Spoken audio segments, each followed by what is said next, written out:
In this forest concession at the heart of the Madre de Dios region in southeast Peru, one tree stands out.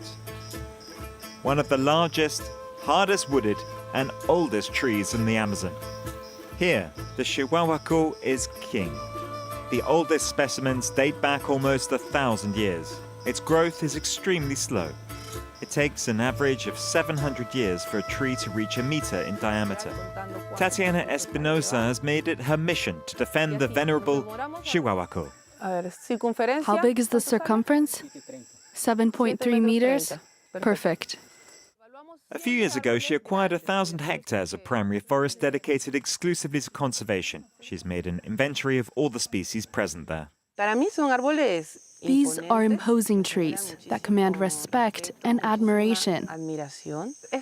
They're trees that have coexisted with the forest for hundreds of years, and they've generated ecological niches and natural habitats for different groups of animals and organisms.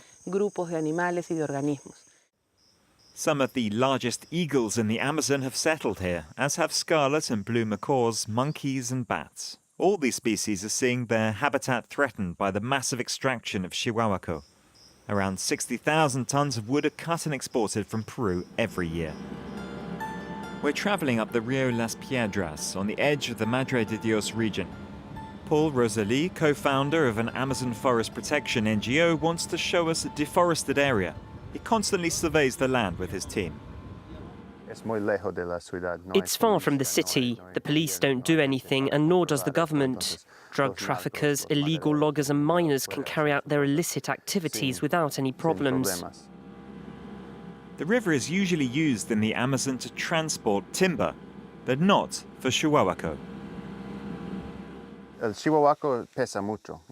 Shihuahuaco is too heavy. It doesn't float, so loggers can't transport it on the river.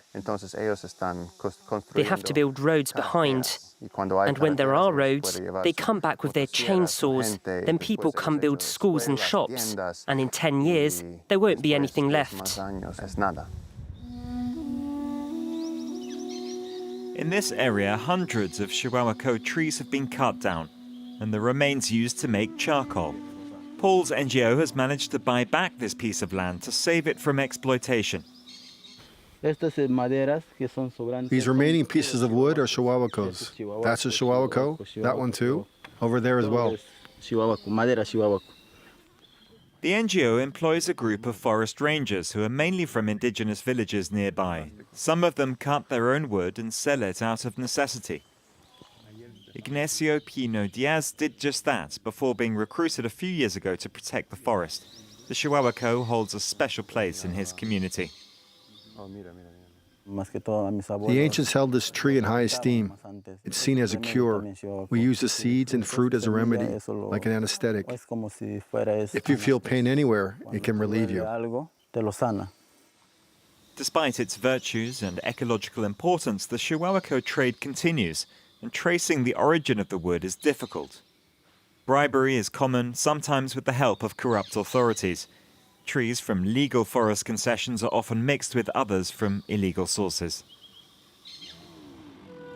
This sawmill is one of the largest in the whole region. Sitting on the border with Brazil, it guarantees traced, labeled timber. Shihuahuaco is its flagship product. Each pallet sells for several $1,000s. This one is about to be sent to Europe. All our packages leave the factory coded. We can tell exactly which group of trees they come from. The wood boards come from the company's own forest concession, which they say is managed on a sustainable basis. It employs 400 people. Shihuahuaco logging is carried out to strict specifications to ensure the regeneration of the species. We're in a part of the forest where natural regeneration of Shihuahuaco is important. This plant here is a Shihuahuaco. And so is that one. According to forestry engineer Nelson Kroll, Shihuahuaco can be harvested sustainably. It could even benefit the local population. A lot of people think cutting down a tree is very bad.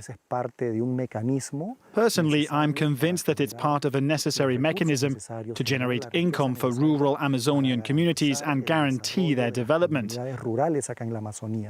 If the forest isn't an opportunity, then it's seen as a barrier and people will start cutting down everything to grow corn, soya, or cattle.